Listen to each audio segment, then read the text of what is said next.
Hey guys, and welcome back to GP Automotive and Diecast.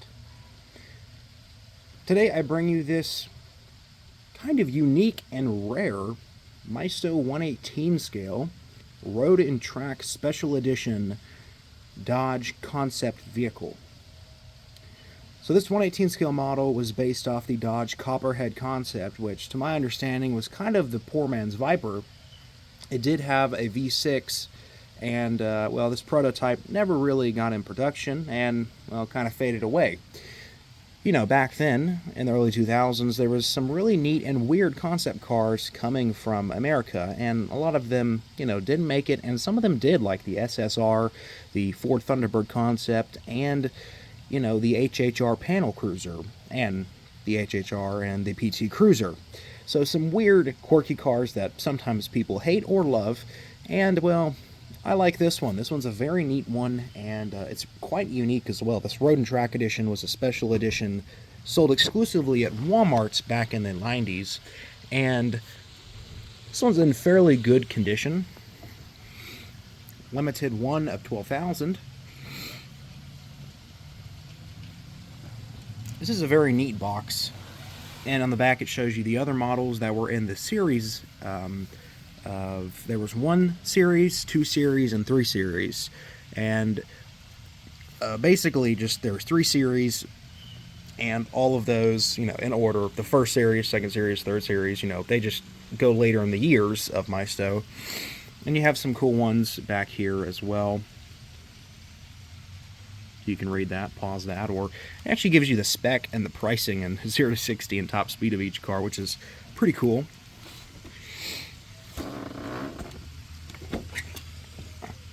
Road and Track, once again. I got this model from eBay for only $25. Or I think it was like $26 total, but very neat.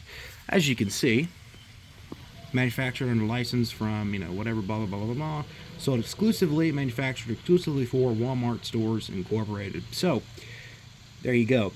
Shows you that these were Walmart exclusives back in the day. I bet some of y'all probably remember that.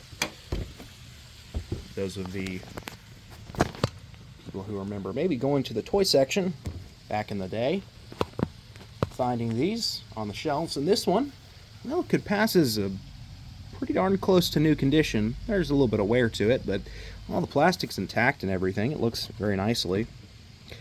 Let's go ahead and get the car out of its box, which I bet hasn't been done too much over the years. The build date for this model was 6 of 98. So, fairly old model. It's coming up on its 27th anniversary. As you can see, it's a very pretty color, in my opinion. It says on the base, the V6 powered concept vehicle would make a great baby brother to the Viper. So obviously, like I said, this is kind of the poor man's Viper in a sense. Got a clamshell hood with modest detailing.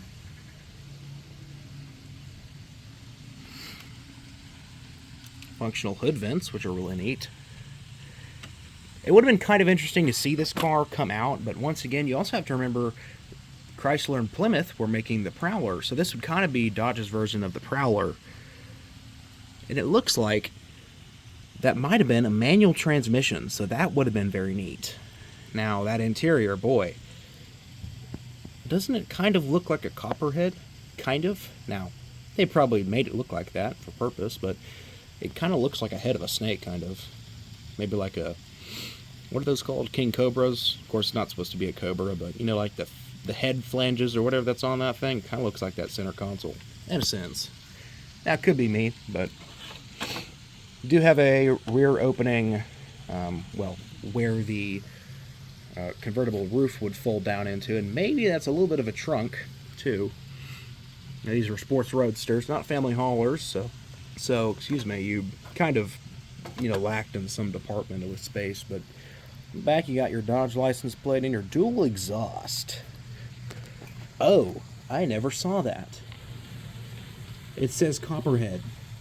So I thought that they put Dodge concept vehicle because they didn't have the licensing to have Copperhead on the car. So I guess maybe they did and they just didn't put it on the base. That's weird. I never noticed that it said Copperhead down there because it was called the Copperhead concept. Very weird car. The front of it looks very interesting too.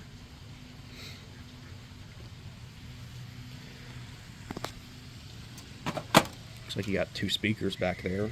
Pretty good detailing on the seats. You kind of have a little bit of a pleated look to the bottom part of the seats.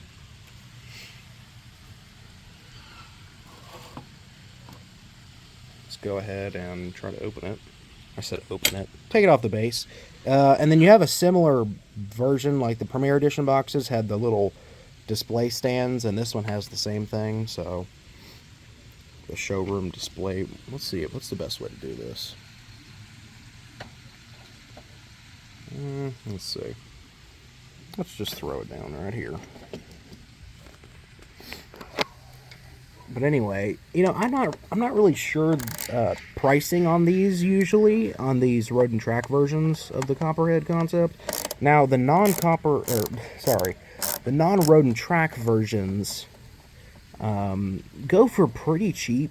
Honestly, they're not that expensive of a model these days in the market. But now the road and track edition, there's not a ton of them out there.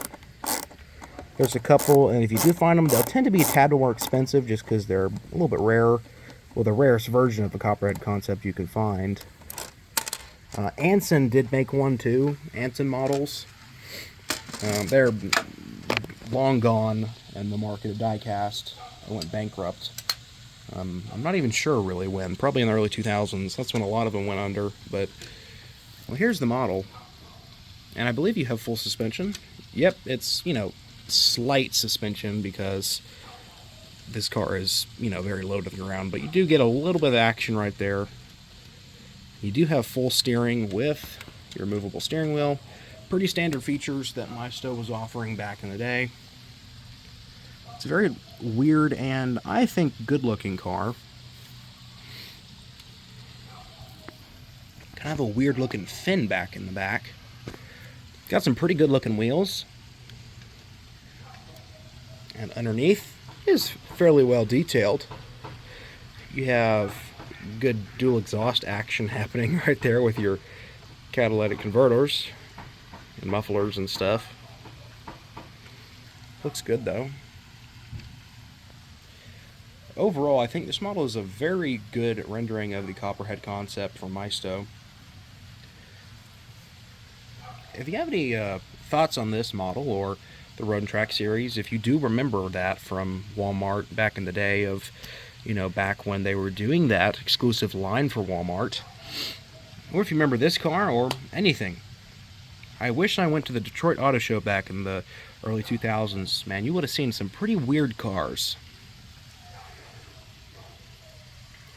Well, anyway, thank you guys so much for watching, and if you liked the video, hit the like button, and subscribe if you haven't subscribed yet, because you'll see more content like this for hopefully many years to come. And thank you guys so much for watching, and GP out.